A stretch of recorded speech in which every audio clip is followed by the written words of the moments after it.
Magandang gabi. Karapatan po ni Sara Duterte pumili ng abogado. Kaya hindi nyo pwedeng bawalan si Sara Duterte na kukuning abogado niya si Attorney Michael Pua saka si Attorney Monsaya. Sino bang mga abogado ni Attorney Sara, ni si Attorney Sara Duterte?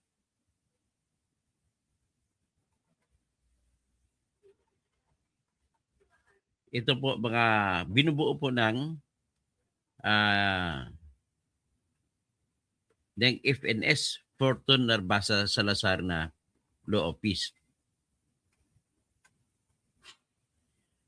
At ang si Attorney Salazar po dyan, Attorney Roderick, kung hindi ako magkamali, Roderick Salazar, ay aking professor sa pamantasan ng lungsod na Maynila.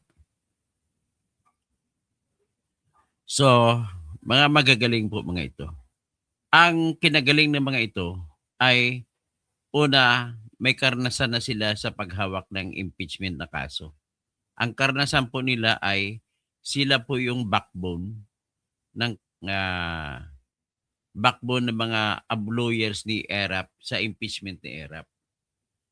Ang lead lawyer nila noon ay hindi nila kasama sa Fortune Narbasa Salazar. Ayun pa yung namatay na si solicitor, dating solicitor Estelito Mendoza. Isa sa pinakamagaling na abogado na nabuhay sa Pilipinas. Sila po, ng Fortune Narbasa Salazar ng mga law office, ng mga abogado ay kasama ni Attorney Estelito Mendoza sa pagdepensa kay ERAP. So, kahit natalo sila kay ERAP, nagkaroon sila ng karanasan. Yan ang importante sa lahat. At yung karanasan na ito maggagabay sa kanila kung anong gagawin ng diskarte na hindi nila ulitin yung mga pagkamali nila kay ERAP doon. Ito pa yung mga abogado ni Sara Duterte na pinili. Si Attorney Philip Siegfried Fortun, kapatid ni Raymond Fortun.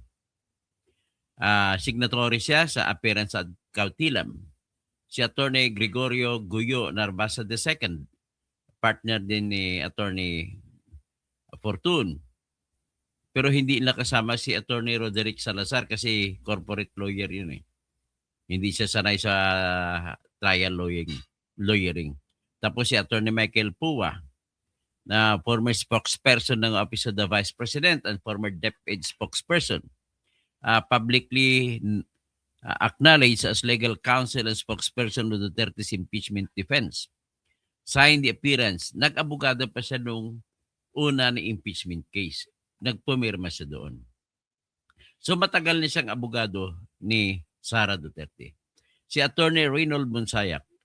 So kasama niya rin ito sa siguro kaklase ni Sara sa San Sebastian College of Law.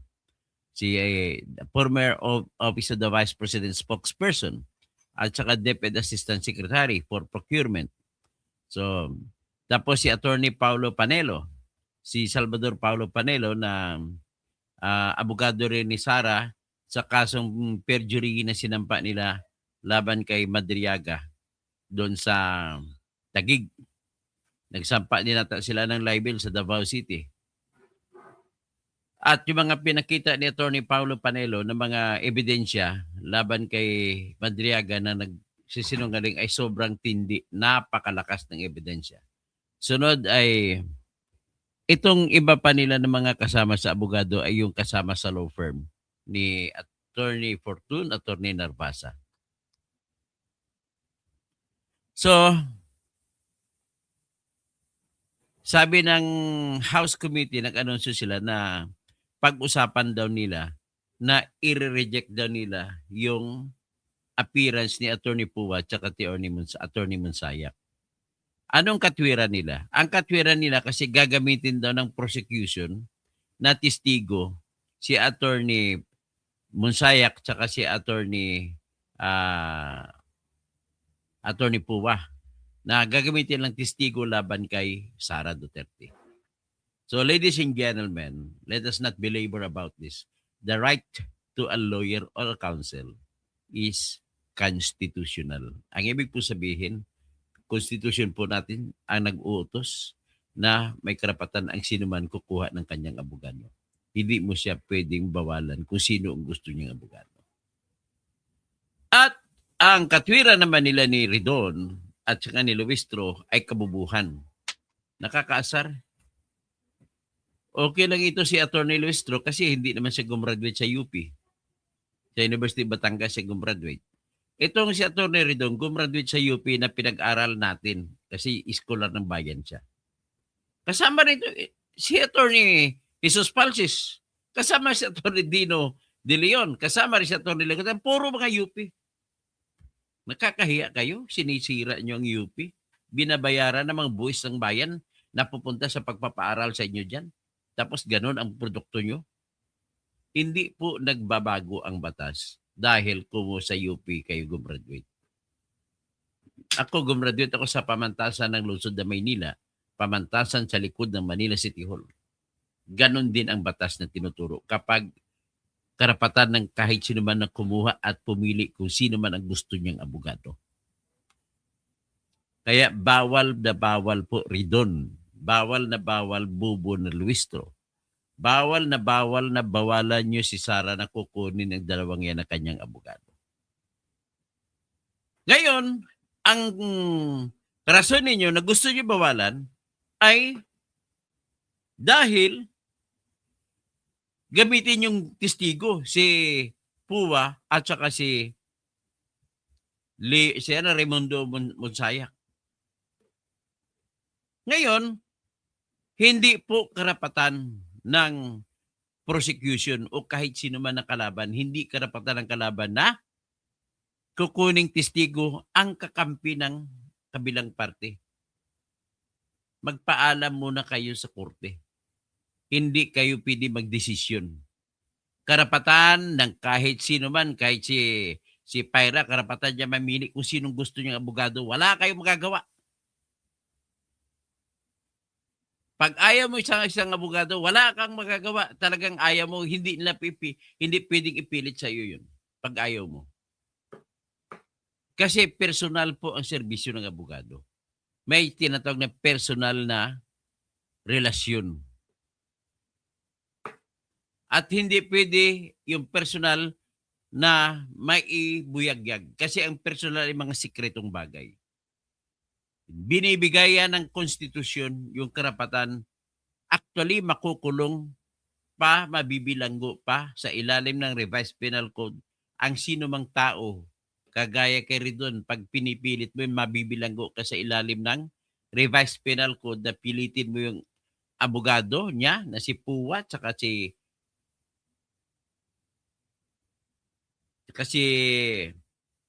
Raimundo Monsayak na titistigo laban kay Sara, makukulong kayo. Hindi nyo po pwede mapipilit yung gusto nyo mangyari. So ngayon, kayo ang nagpapipadili. Ano mangyari nito ngayon, Ridon? Imbis na walang issue, kasi kung walang issue, tutuloy-tuloy ang kaso. Tuloy-tuloy ang impeachment. Ang nangyari, kayo ang gumagawa ng issue. Bakit pagpipilitan ninyo na hindi pwede yung dalawang abogado sumama?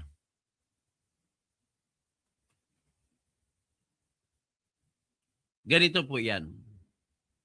Kapag may taong umaakusa laban sa isa, sabihin na natin ang inaakusa niya, iyan ang pumatay sa tatay niya. Ngayon, nangyari na yung abogado ng inaakusa, ang kanyang abogado ay sinasabi na testigo sa pagpatay.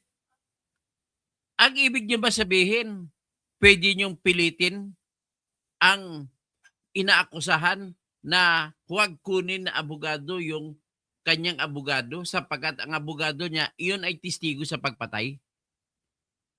Sige, sagutin niyo. This is a bar examination question. Bar examination question. Can a lawyer who is a witness of the client for example, in a murder case, be used as witness by the fiscal or the prosecutor to prove that the accused was the one who committed the murder, considering that the lawyer was said to be a witness. Ganun ang tanong. Malalim na tanong, no? Mabigat bang tanong? Itong isa may nagagalit sa akin, si Paul Rentillo, dotae ka na kalbo. Unang-una, yung salita po muna pagtawag sa aking kalbo ay unpleasant po yan. Para po akong kagaya sa Black Pan, halimbawa ako, tawagin mo akong negro. Tawagin mo akong parang ati, no? Anong tawag niyan? Mali po yan ang ginagawa mo, Paul Rentillo. Discrimination yan ginagawa mo po. Wala naman ako magagawa. Ito yung ulo na binigay sa akin ng Diyos eh. Kalbo eh. Ano magagawa ko? Ibig sabihin, ikaw, Paul Rentillo, wala kang utak. Ang panlaban mo lang sa akin kasi talo ka sa argumento, tawagin mo lang ako na dotae ka na kalbo. Hindi, wag mo kong tawagin dotae kasi ang tae mabaho yan. Tawagin mo lang ako didiis, wag ng dotae. Okay? Kasi pag nagtawag ka ng dotae, ibig sabihin po, dalawang bagay yan. Una, wala kang alam sa pag-argumento, kaya nag-ad hominem ka lang. Ang tawag yan, nami-personal ka lang. Pangalawa, ay ikaw ay talagang ugali na masama. Mahilig ka manlalait at mang-aapi na mga kapwa mo na mas mababa pa sa iyo. Dahil pogi ka, kumpletong buhok mo, ay manlalait ka sa mga taong kalbo. So, simple lang bar examination question. Can a lawyer who was said to be a witness to the crime of murder of his client against another person be compelled by the court to testify against the client of the lawyer? Yan ang tanong. Yan ang tanong. Kung magaling kang abogado, sagutin mo. Sige, kung sino itong abogado na nakikinig sa akin dito, sumagot kayo. Sumagot kayo kung simpleng tanong lang yan. Ito, bar examination question ito. Can a lawyer who was said to have witnessed the commission of the crime of murder against his accused committed by the client of that lawyer testify against the client? Sige nga. Sagutin ninyo. Sagutin mo rin doon. Sagutin mo, Luistro. Kasi gusto na palabasin si Sara Duterte ang testigo daw para mapatunayan nila na nagnakaw si Sara Duterte sa confidential fund ay gagamitin na testigo si Attorney Michael Pua na spokesperson ni Sara at saka si Attorney Raimundo Monsayak na spokesperson din ni Sara. Yung isa sa DepEd, ang isa sa Office of the Vice President.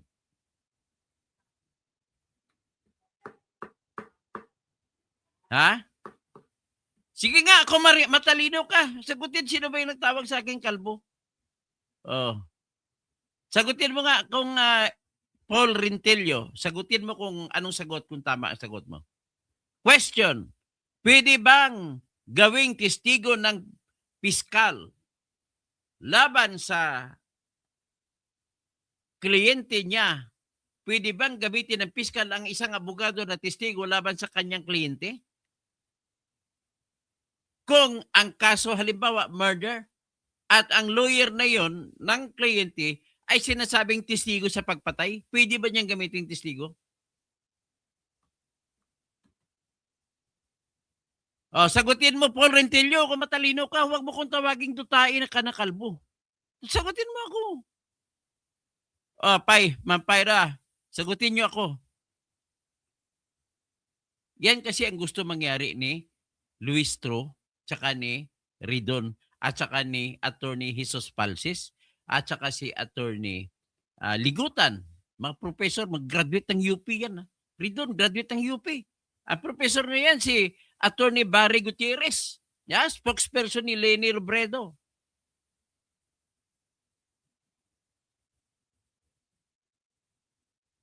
Sige nga, sagutin ninyo. Ang sagot po niyan, makinig kayo.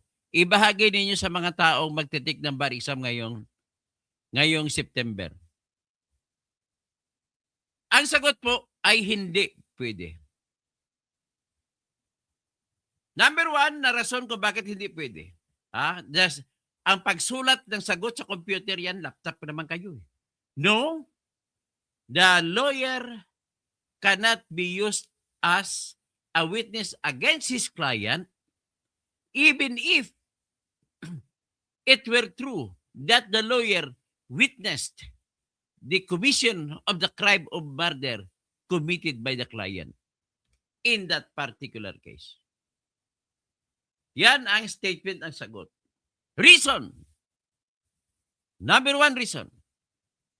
It is because the right to a counsel is a constitutional right of any person.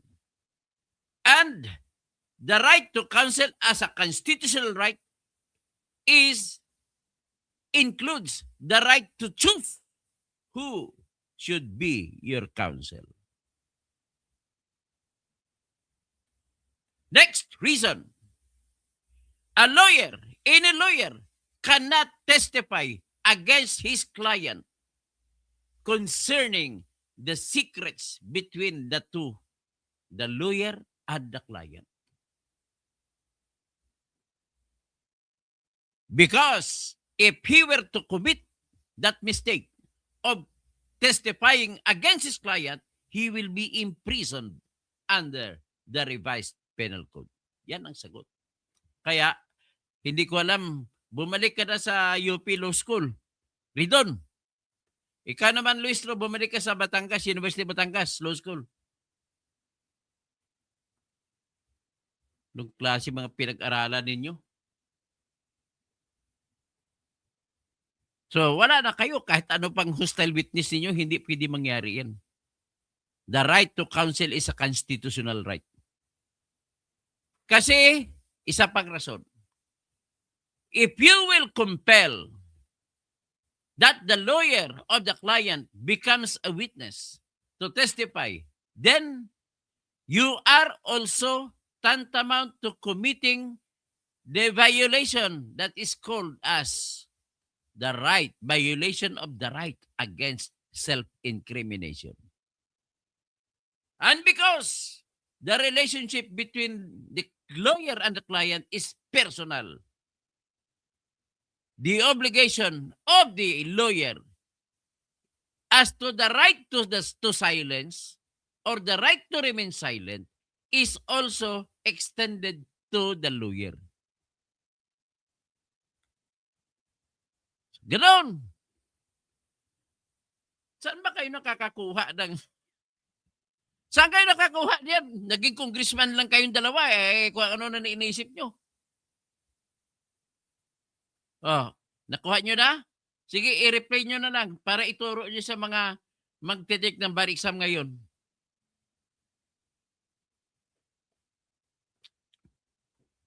Next, may isa pa silang gustong gawin. Ito naman, para naman ito kay Attorney Chel Diokno. Kakahiya ka naman, Attorney Diokno. Diokno pa naman apelyido mo.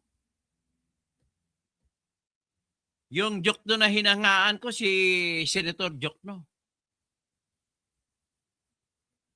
Ano first name ni Diokno yun? Dakilang senador ni Diokno.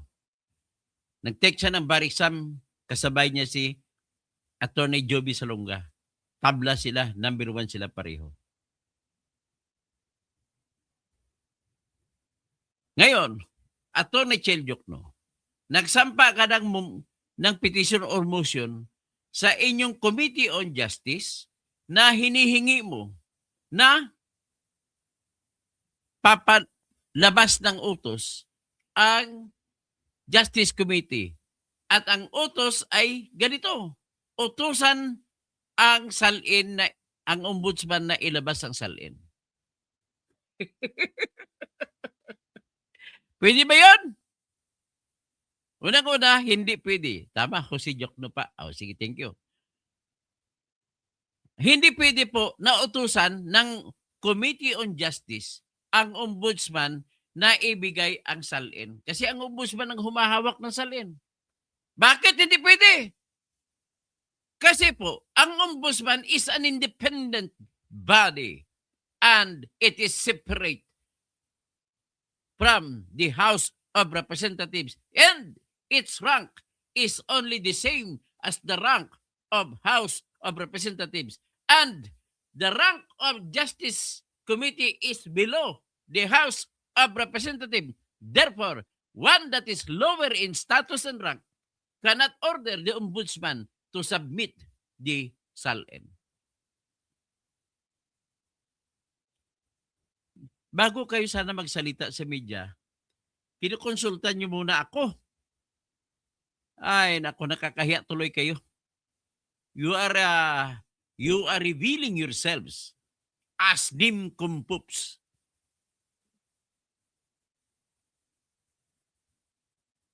Ha?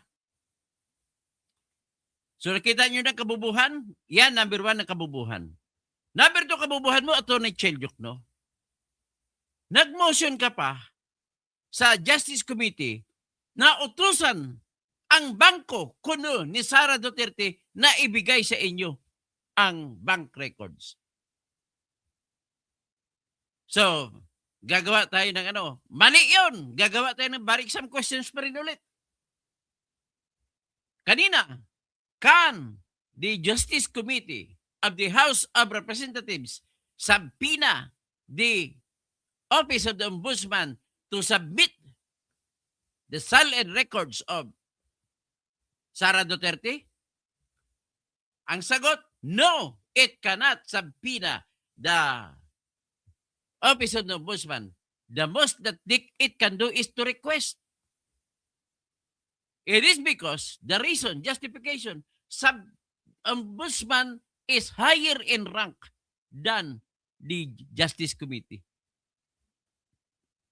You cannot order an office that is a constitutional office. Kasama po yan sa checks and balances natin. Independent offices. Una, independent office, 3. Office of the President.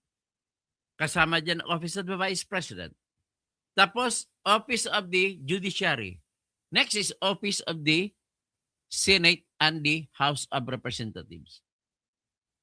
Labas dyan, mayroon pang ibang constitutional offices. The COMELEC or Commission on Election, the Commission on Audit, the Commission on Human Rights, and the Civil Service Commission. And the Office of the Ombudsman. Yan ang 5 sa labas.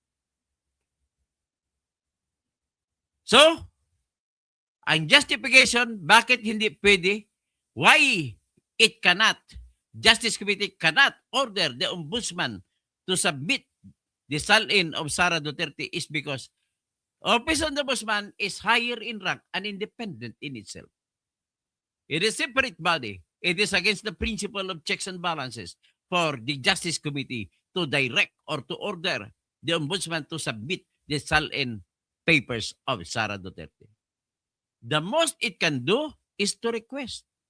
And the request must be done as a matter of courtesy by the Speaker of the House to the Office of the Ombudsman.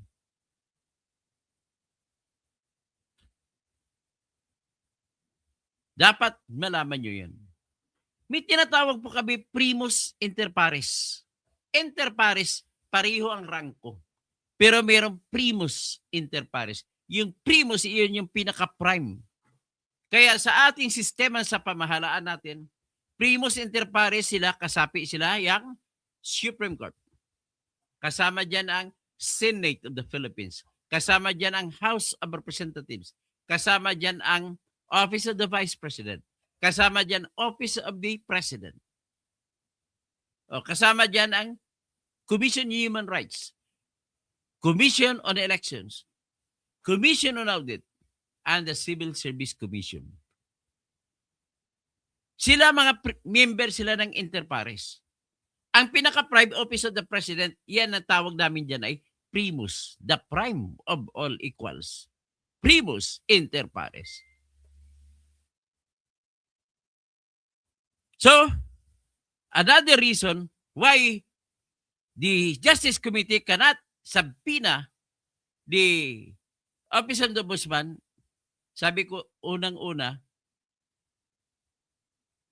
the ombudsman cannot be dictated upon. Now, let us go to what Chel Diokno wants. Anong kailangan ni Kwan? Ang kailangan naman ni Chel Diokno?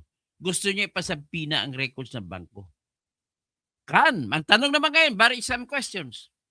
Can a Justice Committee of the House of Representatives subpoena the bank to submit the official records of Sara Duterte for the purpose of the proceedings of impeachment against her? Yan ang tanong. Anong sagot? Alam mo ang sagot niya ni Ridon? Kung ako yung checker doon, 0 siya, bagsak score niya. Sinabi niya na yan ang rason niya eh. Section 2 of Republic Act 1405 states that the prohibition against the opening of bank records is absolute except, sabi niya, except upon one of those exemption, impeachment cases. Yan. Ganun sabihin ni Ridon. Tama ba si Ridon? Kasi may nakalagay sa Section 2 ng Republic Act 1405. And one of those exemptions where bank records can be subpoenaed is impeachment case. Dahil impeachment naman ang pinoproseso nila laban kay Sara, pwede ba yun? Sagot! Sagot! Sino ba yung natatawag sa aking kalbo? Lahat ng tumatawag sa aking kalbo, sumagot kayo! Tingnan natin kung magaling kayo. Kasi gusto ko masagot dito si Attorney Ridon. Si Attorney Luistro. Si Attorney Chel Diokno. Kasi ikaw ng petition. Gusto ko rin sumagot si Attorney Sara Duterte. Pero mga abogado niya ay mga matatalino yun. Alam nila ang sagot. Sagot! No! The Justice Committee handling the impeachment proceedings against Sara Duterte cannot subpoena the bank records of Sara Duterte. Yan ang konklusyon. Comes now the reason. Number one reason. The law itself, Republic Act 1405, states that the only exception, one of those, aside from bribery and other cases, is impeachment cases. Bakit impeachment case naman yun? Bakit bawal? Because the proceedings being done in the Justice Committee is not yet a case. It is only a complaint. The only time that the impeachment proceedings can become a case if it is already filed before the Senate Impeachment Court. That is number one reason. Number two reason.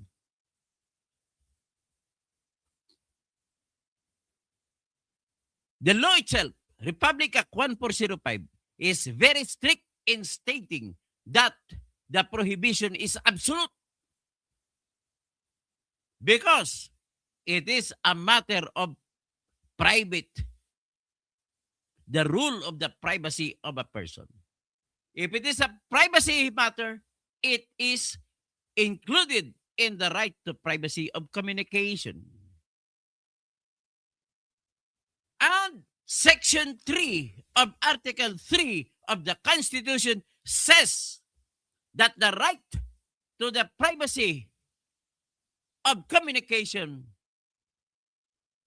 shall be inviolable except upon lawful order of the court. Court lang ang pwede mag-utos. Therefore, Justice Committee is not a court. Therefore, therefore, it has no power. It is wrong for them to order the bank to produce the bank records.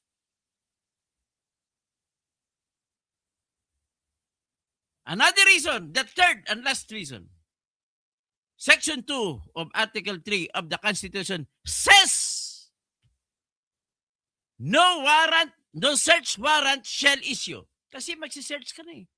No search warrant shall issue except upon probable cause to be determined by the judge. Judge lang ang pwede, hindi naman judge ang Justice Committee. See? See the reasons? Yan po ang rason kung bakit sa impeachment case laban kay Chief Justice Corona, nagdesisyon ang Supreme Court na the impeachment court can issue a subpoena, doses tecum, to subpoena the bank records of Corona. But it is only the court, which is impeachment court in this case. So, yan po ang kay Corona. Tanging Senate impeachment court lamang ang pwede. Hindi pwede ang Justice Committee, hindi pwede ang House of Representatives. Makinig kayo ng lecture ko rin para alam nyo gagawin nyo.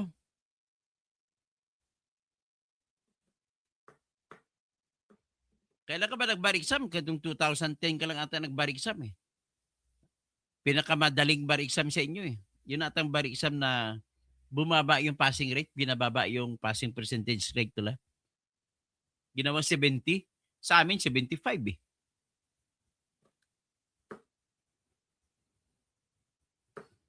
So, natindihan nyo na, yung panggagago ito, nanggagago lang kayo ng tao, nagpapaniwala yung tao na tama sinasabi nyo. Maling-mali.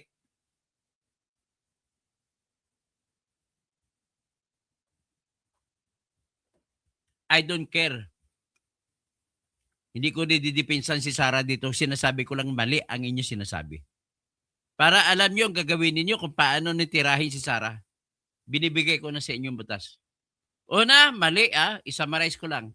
Una, mali yung bawalan mo si Sara na mamili ng kanyang abogado. Constitutional right niya yan.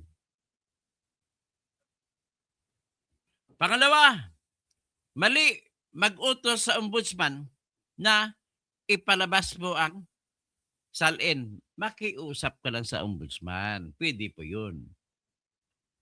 Pangatlo, bawal magsabpina ng bank records. Bawal na bawal ang Justice Committee. Very clear? Hanggang dyan na muna lecture natin para madali nyo maintindihan. Para naman itong mga tumatawag sa aking kalbo, at least matalino na sila ngayon. Sa sunod yung mga tumatawag sa aking kalbo, huwag nyo kong tawagin kalbo na ha. Tawagin nyo lang ako, gwapo. Okay pa yun. Okay, hanggang dyan na muna tayo, magtatawag tayo. Pyra. Tapos, hindi naman ebidensya pinag-usapan dito, Pyra. Ang pinag-usapan dito kung pwede basta magsabina. Okay? Edward Lacson. Nahaba naman ng Paul Rentelio, dutae ka na kalbo. Baby Authority, good ding attorney to. Tapos si Jerry Salva. Tawa. Dominic Coviado. Ito na naman si Mr. Know-It-All. Tama naman po. Alam ko naman talaga pinagsasabi ko po. Mr. Dominic Coviado. Salamat naman nakinig ka kahit tinatawag mo ko Mr. Know-It-All. So, Prince Earl of Olvidado, Duterte pa rin. Sa Pilipinas, Duterte pa rin. Diba? Henry Borlasa, yes, tama ka sir, walang alam para makipagdebate. Jenny Valenzuela, hayaan nyo na ang mga troll yan. Kayod sila, baka mawalan sila ng maleta. Mga ganyan tao pinapakain sa pamilya galing sa masasama. Alam mo yung mga trolls, nanggaling kay Ma'am Claire Castro yung pera nyo, Pera ng bayan yun, hindi kayo nahiya. Pinapakain yun, ninanakaw ang pera sa bayan. Hindi naman yan trabahong gobyerno ang pagtutrol. Prince Earl Olvidado. Okay lang, Sir Calvo. Okay na ba, Sir naman, at least magalang pagtawag na Calvo sa akin. Sir Calvo. Okay lang yan. Natutuwa naman ako dyan. Paparod. Halatadong luto ang impeachment target si BP para di sila habulin sa 2028. Lalo na yung mga kawatan na pinagkakaisahan si BP, kabado o mga yan. Prince Earl Olvidado, okay lang, tawagin Kalbo kaysa magiging ngagba. Jerry Salva, mukhang hindi totoo siya. Hindi po yun ang tanong mo sana ay tama ba ako hindi. Iba yung kung totoo ba ako hindi. Ibang issue yan. May mga bagay na totoo dahil tinatawag mo totoo dahil andyan, nakikita mo, totoo nga. Meron nga. Pero pag sinabi mo tama o mali, iba yun. Opinion yun, tama o mali. Tama ka ba o mali? Hindi iba yung tama, iba yung totoo. Jerry Salva. Jerma Jacinto. Pag personal ang attack ng bashers at walang kinalaman sa argumento or issues na pinag-usapan at tinatalakay, iisa lang ang sabihin, walang alam yan. Tama ka po, Jerma. Kemils Bacols, good evening, sir. Joanna Sarte, ang galing ni Toto Kausing, God bless you, salamat po. At natuwa kayo sa akin. Jomark Secoles, Pula Nanoy, Bala. Pula Nanoy, Bala. Ano ang ibig sabihin? Balbal. Tapos, TTT, hindi po ba disbarred na kayo? Opo, disbarred na po ako. Walang problema yan. Ang utak ko naman hindi disbarred. Shirley Nawel, mga dutae na lustay, bubo. Huwag mo naman sila tawaging mga bubo, mga dutae. Kasi dutae, didiis ako. Huwag mo kami tawaging dutae. Didiis na lang para magandang pakinggan. Kayo naman, anong tawag sa inyo? Bubo mo? O bangag? Di ba? Pero huwag na lang tayo magtawagan ng ganun. Si Dante Jain, ano gagawin nilang hostile witness? Ay mare, hindi din pwede magawa hostile witness na yan. Maghikog na lang sila. Pag sabi ng mga Cebuano, hikog na lang mo doy. Di mi mo testigo, hostile witness.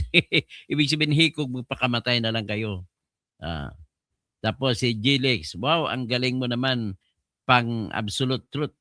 Okay, Mary Ginay Lorin, Duterte kami, family. Okay. Jerma Jacinto, kung personal ang attack ng bashers or magka-comment, ang ibig sabihin ay walang alam ito sa issue or argumento na tinatalakay. Tama po kayo. Michael Pinaro, si Puwa po ay spokesperson ni Inday, hindi as lawyer. Hindi, pero kasi kinuha siyang lawyer ngayon. Yan po ang punto dyan. So, ayaw nila ni Rido na maging abogado, na tatayong abogado si Puwa. Kasi daw spokesman, gagamitin daw nila testigo. Nung nakaraang impeachment, nung unang impeachment, lawyer din si Puwa. Wala na sila magagawa doon. So, TTT, saan ba po kayo nagturo ng batas? University of GCAS, ay hindi naman po, parang pang-insulto naman yung sinasabi mo. Ibig sabihin po, mga tanong na yan po, pilosopo, ay wala ka na pong argumento. Di ba? Ganun lang ako kasimple. Paparod, malupit din si Jokno. May file daw ng case para hanapin palagi ang ebidensya. Murano.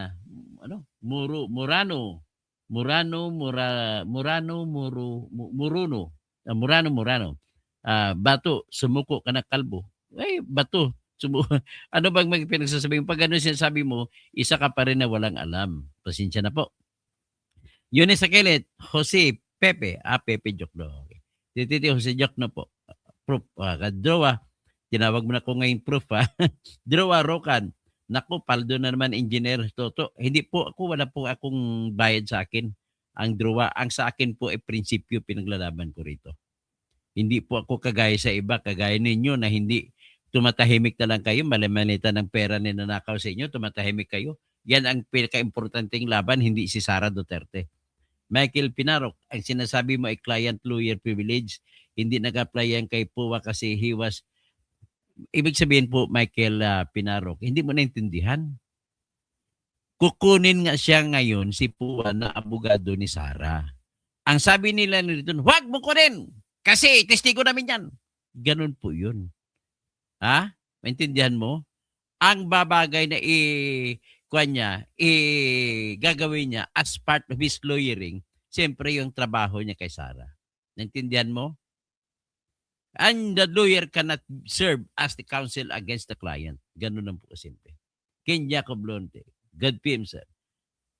Pero disbarred ka nga, kayo, hindi po ba? Ano nga, wala nga problema kay disbarred.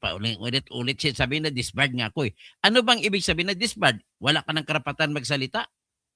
May karapatan magsalita kasi unang-una matalino naman ako na abogado dati. Na disbarred lang. Hindi naman nawawala ang talino ko sa pagka-abogado. Okay? Tapos King Jacob Lohorte. Ang importante kasi, kina Jokno na yan ay hindi makatakbo si Inday. Ay, walang kwenta yun kung gano'n lang ang inyong target na hindi makatakbo. Dapat tumakbo kayo. Takbo lahat. Hayaan mo lahat ng tumakbo ng posisyon kung para malaman sino magkaalam-malaman, sino panalo. Gano'n lang kasimple. At huwag ka magalit kung talo ka. Kasi hindi mo makumbinsi ibang bubuto sa'yo. Di wala. Huwag ka ba iyak kasi gano'n talagang election. Romel Bengson, Naimbagrabi. Tapos, Dominador Pimentel. Puro kuro-kuro, the name of the game ay politics. Wala tayong magagawa. Yung politika talaga kailangan naman sa ating bansa yan. Kasi kung hindi natin kilalanin ang kahalagahan ng politika, ay walang mamumuno sa atin. Kinja Kablohorti, sa palagay mo, Sir Toto, may financier yan sila. May sigurado may financier. Kasi si BBM may mga malay-maleta. Sila lahat po na naghihiring sa Quadcom at saka sa mga Good Government Committee na hearing, sinabi na po ng mga 18 Marines na nag-deliver sila ng pera, tag 5 million kada hearing. Basta sino umattend, kagaya kay Paduano. Ang kay Paduano, bayad naman siya, kada contempt may bayad. Kada contempt bayad. Kaya ganun ka sipag magpa-contempt si Paduano. Edwin Abon, Budyo, sinong Budyo ba? Edelberto Aldana, delikado tayo kay Remulla, baka mabendalo. Tayo ibigay ng ombudsman ang salin, iba pa. Wala naman problema kahit ibigay yung salin. Eugenia Kirchner, kupal kang kalbo ka, walang kwenta. Bakit ka ganun tawagin mo ko kupal ng kalbo ko? Bakit? Eugene Kirchner, ano ka ba? Wala ka bang Wala ka na bang argumento? Nako. Ken Jacob Lohorte, alam naman nga ng mga taga-Congress, lalo na yung mga abogado dyan, kaso lang gusto lang nila magiging bubububuhan. Well, nasa kanila yon. Ito naman ito si Titi.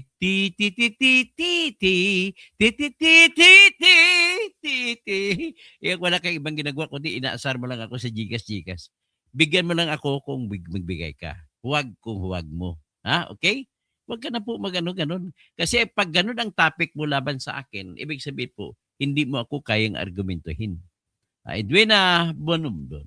Mga taong bayan pwedeng humingi ng salin sa mga humingi kayo, mag-request kayo sa ombudsman. Hindi pwede nang utusan yung ombudsman. Okay?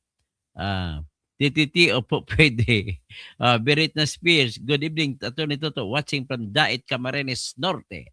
Yeah, maray na bangge sa mga Bicolano. Kasama na dyan si Enzo Recto. Ken Jacob Lohorte, hindi. Ano ba hindi? Bakit hindi ka sagot? May tanong ba kung hindi? Pwede, TTT ba? Iris po, matalino rin siguro si Naridon at Luistro. Joaquin, sana nga. Di pwede dahil pwede pa sa impeachment case not proceeding. Matalino rin siguro si Naridon. Nangyari na po yan sa impeachment justice Corona. Iris po, matalino siguro. Palito-lito. Attorney, Ilonggo po ba kayo? Opo, Ilonggo speaking po ako. Pero dugo ko po halo-halo. May Ilocano, may Pangasinan. May Ilonggo. Ken Jacob Lohorte, maganda makinig sa ito.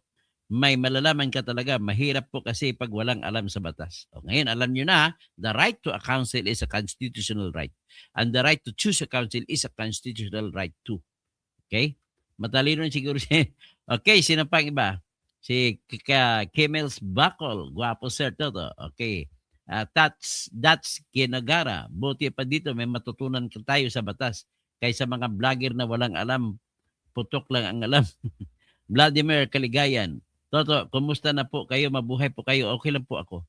Helen Bagyo, Naim Bagrabing, Mayap Bingi sa mga mga kabalin ko.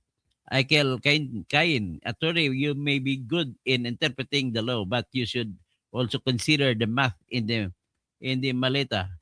Talking about math, let me tell you, I'm a civil engineer. Let me tell you, I was best in math when I graduated from high school. The math that was being touted by Ping Lacson is not a good math. He is only guessing. It's not math. He is speaking at least that 805 billion is impossible. Why? He did not justify.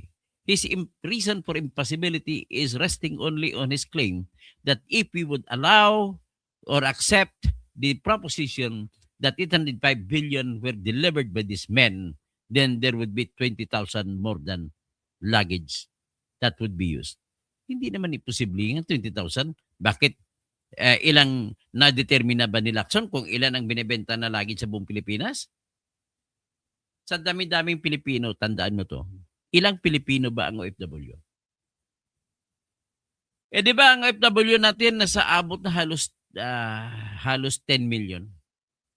So kung 10 million na OFW, kada isang OFW may maleta. Ilang maleta meron?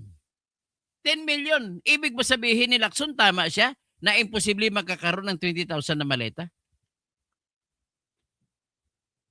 To hell with Lacson. At saka besides, ang ibang perang kinukuha nila, dinideliver kay Saldico, ay yung iba nang galing dun sa iba-ibang mga proyekto, hindi lamang flood control. Natandaan niyo, sinabi niya na nag-deliver ng 5 maleta si General Katapang. Yun naman, ay galing naman yun sa kinita sa meals, allowances ng mga nakapreso. Kung hindi ko magkamali, 40,000 po ang mga napreso sa Bilibid, sa buong Pilipinas. Lahat ng kulungan ng Bilibid o National Bureau of Corrections. 40,000. Ang kanilang allowance po kada isa ay 75 pesos kada tao. So, i-multiply natin 75 pesos sa isang araw yun 75 times 40,000 katao. Magkano kada araw ang budget? Yan. Ang budget sa pagkain ng mga preso kada araw ay ito po. Kino-compute na. 3 million pesos kada araw. Multiply mo sa 30. So, 90 million. 90 million kada buwan. Kung 5 maleta, ilan yon? 40 million times 5. Di 20 million. At 200 million. 200 million dineliver ni Katapang. So, see? Talaga ang math niya, hindi siya marunong sa math. Kaya ang problema kay Lacson, ina-assume niya na imposible daw magkaroon ng 20,000 na maleta. Kung bawat OFW lang may tagi-isang maleta, sa 10,000 OFW, araw-araw bumibiyahe, may 10 million na maleta.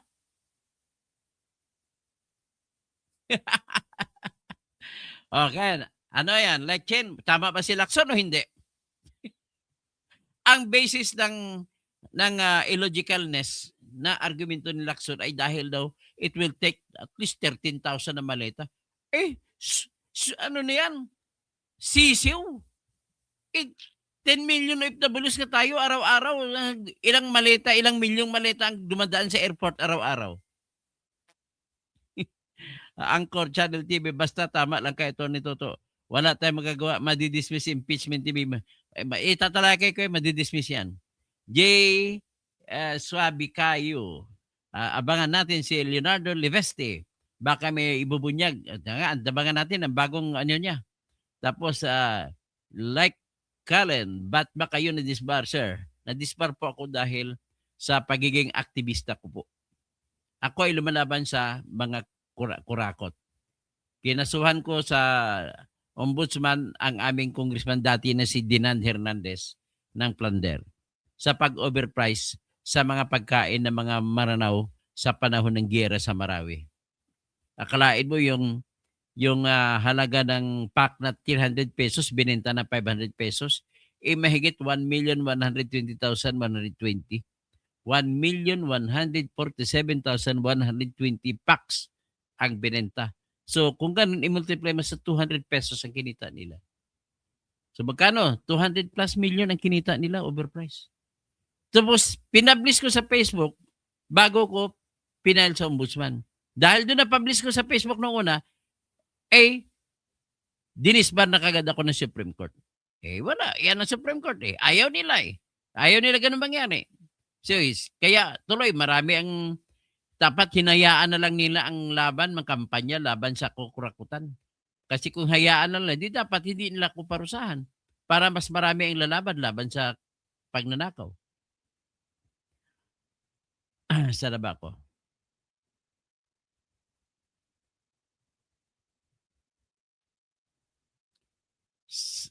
Sana ba ako? Bakit ka na-disbar? O, nagsabagot.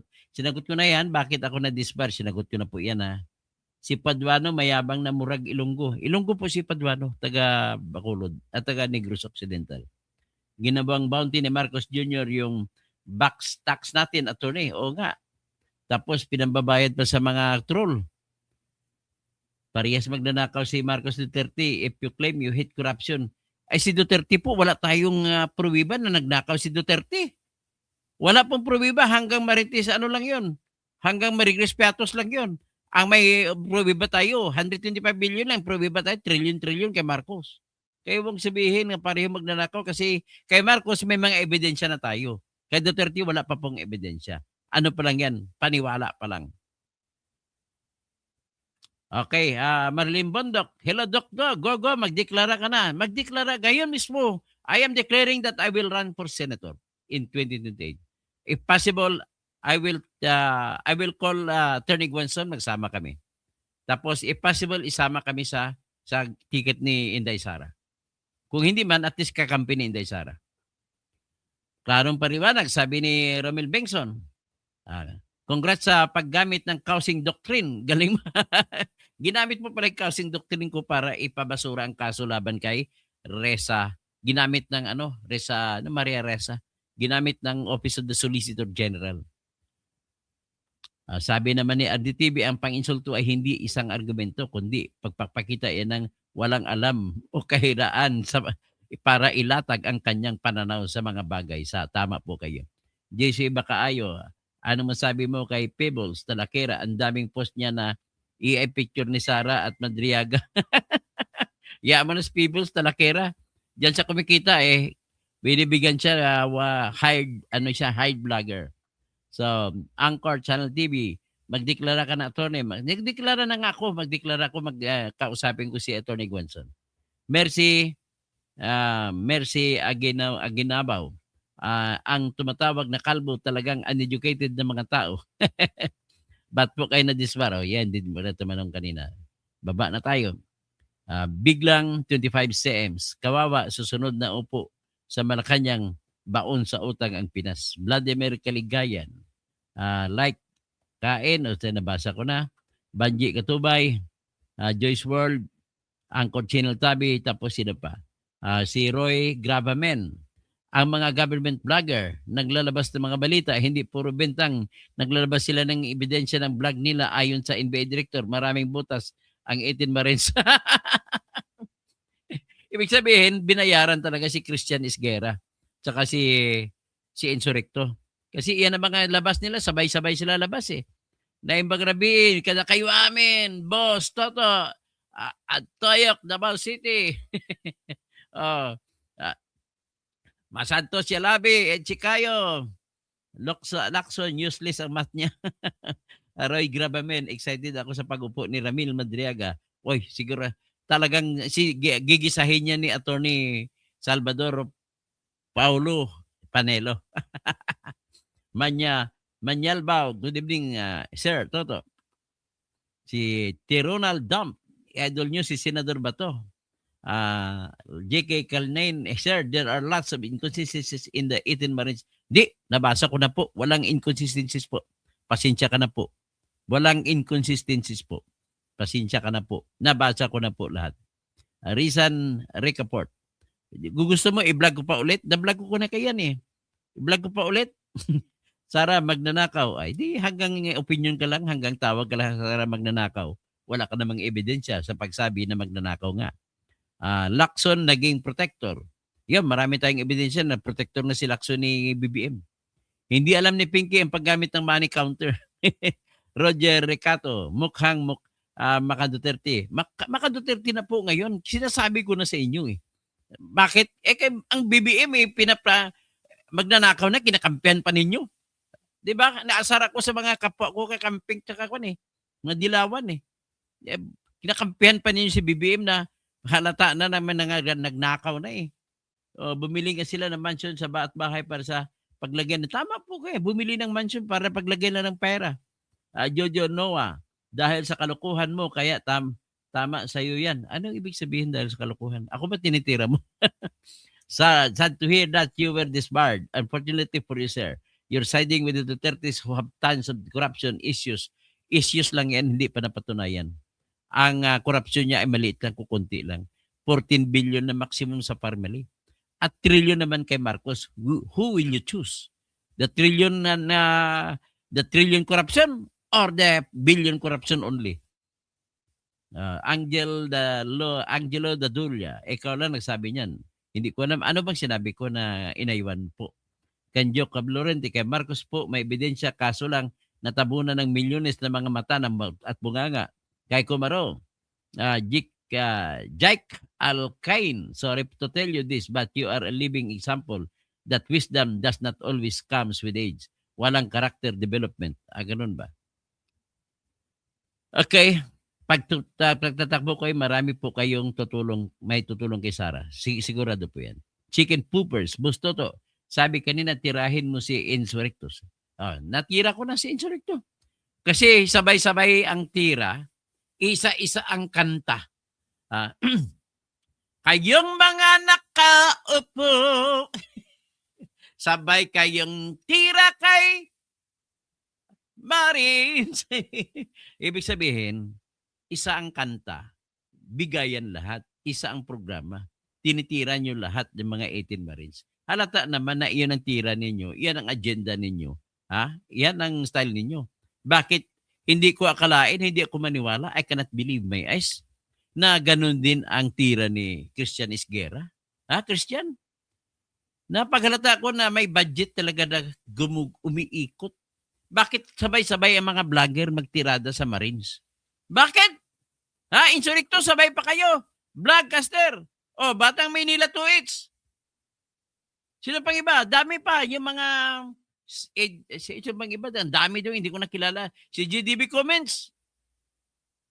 Sino pang iba? Sabay-sabay po kayo na ang topic ay iisa. Ibig sabihin, may kumukumpas. Pag may kumukumpas, may kwentas. Dr. Toto, pwede po ba ma-share yung affidavit? Yes, pwedeng i-share yung affidavit ng 18 soldier. Matutuwa po si Kabsat Chabi Chingson yan. By the way, si Kabsat Chabi Chingson, isa na siya na show-in na siya. Isa sa one of the senatorial candidates ng PDP laban. Amel Mutalib, alhamdulillah. Okay, Dr. Engineer Toski, tirahin mo yung agi na si Christian Pack first. Ano na siya? Trillanes first na siya. Maleta first. Britney Spears. Pwedeng-pwede kang mag-senador. Attorney Toto, magsasabay na kayo na Attorney Guanzon. Yes, we will. Ginawang pampadulas sa vloggers at politiko ang pera ng taong bayan. Ganon nga po nangyari. So, Kenya Kubluhorte, yan ang kumpas ng financer nila. Sabay-sabay. Tirahin ang Marines. Lax Gadya, maayong gabi. Maayong gabi. Pagare. Lax. Sayang, I remember the day when we were together. That was a long, long time ago, but it's still very, very good in my memory. I cannot forget your very young face and handsome face nung araw. Lax Gadya. Laxon Gadya. Ang ano, yung mga pugi tayo nung araw eh. Bata pa tayo kasi. Okay, hanggang diyan na muna. Like po para pagkasunod natin na vlog ay meron po kayong notification. Salamat po, salamat.